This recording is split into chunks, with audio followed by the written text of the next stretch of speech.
Hey everybody, it's Cast and Core TV, rounding out the day with a um, late breaking order from Sean Combs. His team, Tenny Garagos, his attorney on the case, she has sent in an order of a request the uh, to the courts, to the Bureau of Prisons, requesting an actual location of where Sean Combs would like to serve his sentence.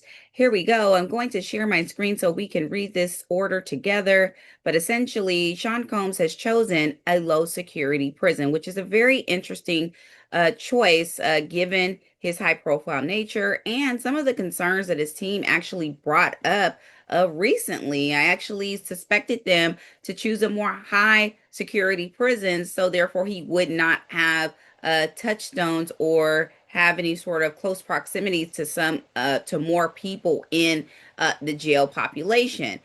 Judge, Teddy Garrigo sent this letter to dear Judge Submaranian, saying the following: Dear Judge Submaranian, on behalf of Mr. Combs, we respectfully request that the court strongly recommend a designation facility to the Bureau of Prisons and Mr. Combs's judgment in order to address drug abuse issues and to maximize family visitation and rehabilitative efforts. We request that the court strongly recommend to the Bureau of Prisons that Mr. Combs be placed at FCI Fort Dix for RDAP purposes and any other available educational and occupational programs. So there you have it, guys. This is what Sean Combs is asking for. Now, again, a little bit of a surprise because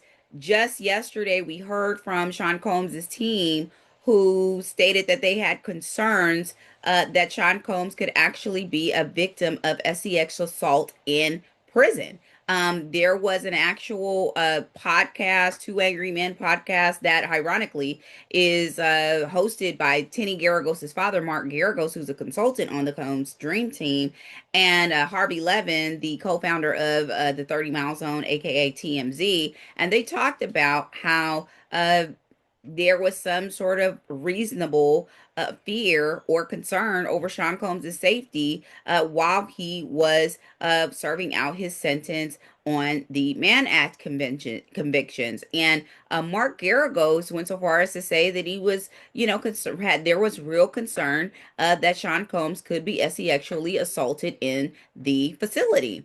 And so after hearing that, I thought that the request would be a more maximum security place where he, by and large, wouldn't have a lot of exposure to the general jail population, especially for someone of his stature. Another thing that they said that they were concerned about was that, Sean Combs being in a prison and, him being who he is and all of that, and the case being so public and all of that. And so really people being afraid that people will be sort of targeting him to make a name for themselves amongst the jail culture or prison culture as well, which is a real, concern because it's a real thing. I just, really thought that they would probably be looking at something a little less, uh, you know, a little less exclusive, or a little more, excuse me, a little more exclusive than what we're seeing here.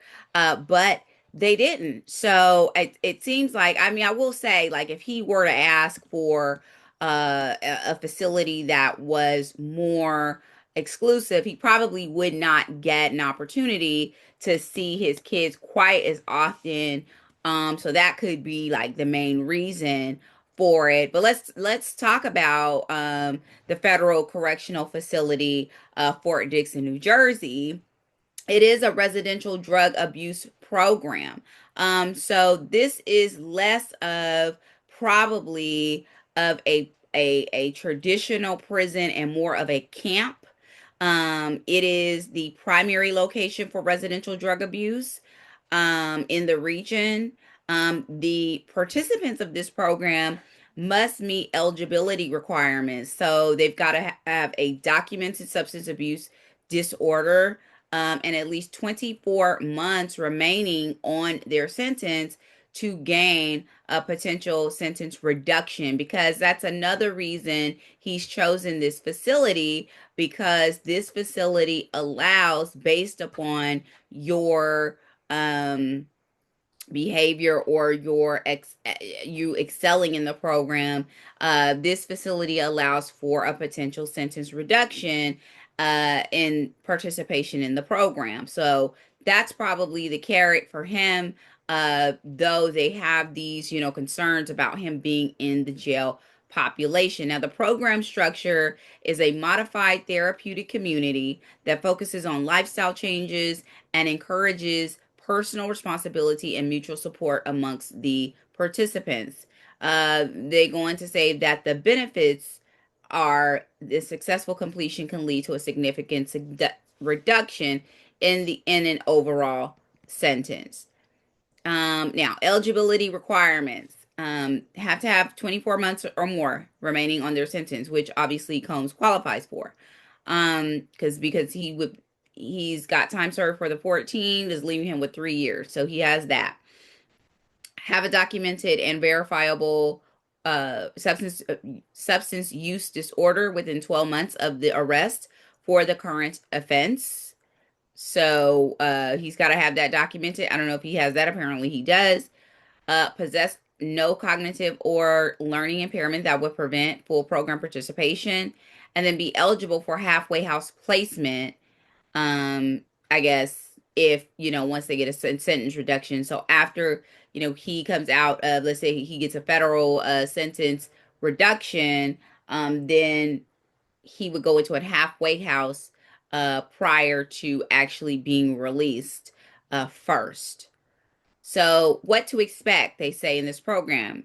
They have intensive therapy. The program is intensive and includes examining personal behavior and developing pro-social habits like honesty and hard work. Phased progression. Participants progress through different phases of the program, taking on increasing levels of personal and social responsibility within the therapeutic community. And then the follow-up: after completing this in-prison component of rehabilitation drug abuse program, participants are transferred to a halfway house to continue their treatment and reintegrate into society. So, Judge Submaranian, if he agrees, will, rule on this. This will come through an order that will likely be done in writing.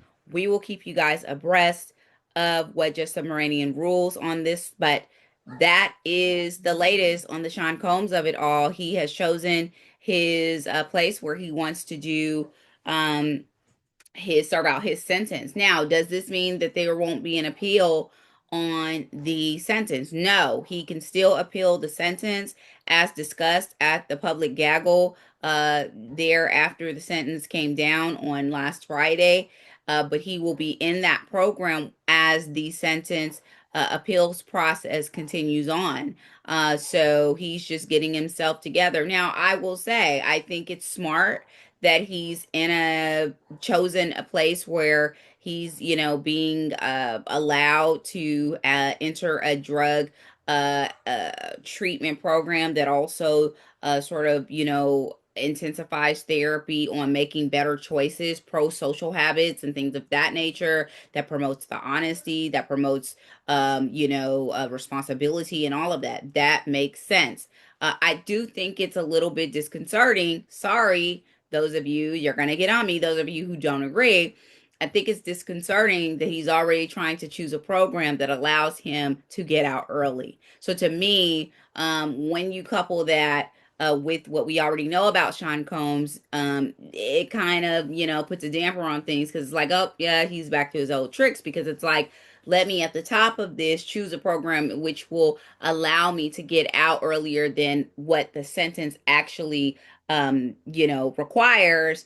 And then on the flip side of that, but I'm going to be working on myself and da da da da da da. So it'll be interesting to see what Judge Submaranian says. What Judge Submaranian says is appropriate in the sentencing. Obviously, part of the reason why Sean Combs was actually sentenced the way he was sentenced was because of his propensity to violence, also his lack of accountability for the victims, not even at some point, not even considering Cassandra Ventura and Daphne Joy and the escorts victims at all, which goes into that accountability. But also, a lot of that, too, is the fact that his behavior and certain and some of the choices that he's making. So, I could see Judge Submaranian being affable or amenable, excuse me, being amenable to agree with the Fort Dix camp, because that's what I think it sounds like, a camp more than an actual correctional facility. But at the same time, I'm gonna hit on that. But at the same time, I think that Judge Submaranian may have a problem, a twofold problem. Number one, he's trying to, choose a program that's going to allow him to get out early, number one, based on, performance when, or based on behavior, or based on the completion rather of this particular program instead of just behavior overall. And two, he may have an issue with the fact that Sean Combs is trying to do his time in a place that is not necessarily a traditional federal prison, which essentially is trying to get an easier ride on this. And this kind of goes into the federal, I'm sorry, the Department of Justice's accusation that Sean Combs has a massive amount of arrogance and entitlement. And so I'm very interested to see what the Department of Justice has to say in regards to this request. It'll be interesting. It'll also be interesting to see what Judge Moranian has to say and what his answer is going to be. I can't read the tea leaves on this one because it's just, I don't really know what Judge Submarinian might, say on this. But I would say that I think this is a little bit much. This is a little bit of a slick Willie move on Sean Combs and his attorney's part. So, all right, guys, that's it for today. Thanks so much for joining Cast in Court today. This has been your girl, Miss Public Info, with the latest and greatest and sometimes hated updates of the most high-profile cases going on around the country. Again, I want to recognize all of domestic violence abusers. I'm sorry, domestic violence survivors. Excuse me. I want to recognize all of our domestic violence survivors, male or female, who have survived domestic violence. If you are a survivor of domestic violence, you have my respect, my gratitude, my congratulations that you did that.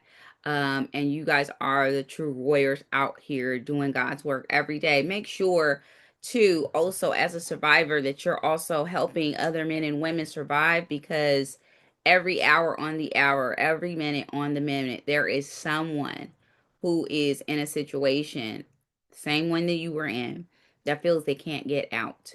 So I just want to say that every month, I'm sorry, every episode, I'm going to do some sort of dedication to domestic violence awareness, given that October is the month of domestic violence awareness. I very much appreciate all of you. And thank you so much for joining me. Don't forget to subscribe and like. Don't forget to support the channel if you would like to do so. This month, all of our proceeds from our channel, or a great portion of them, not all of them because we have to still run the channel. So a portion of the proceeds of our channel will go to a domestic violence charity. So if you would like to support, please let us know. We're probably going to support the domestic violence hotline, which is the government resourced a domestic violence charity. We'll also look into some locals here in Los Angeles, but I want to do something that would help nationally. The National Domestic Violence Hotline is what I'm referring to. And attached to that, it's not just a hotline, but attached to that hotline are all kinds of programs to help people like you, help people like whomever out there is in are that are in dire situations right now. All right, guys, we appreciate you. We'll see you soon, and we'll see you next time. All right, guys, bye.